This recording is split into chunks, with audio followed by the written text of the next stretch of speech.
A teenager with an airsoft gun and knife was killed in a state trooper-involved shooting in St. Mary's County on Tuesday afternoon.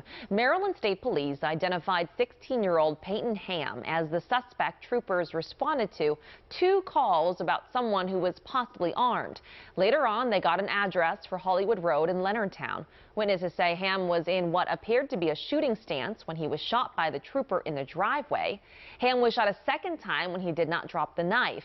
He was taken to the hospital where he later died.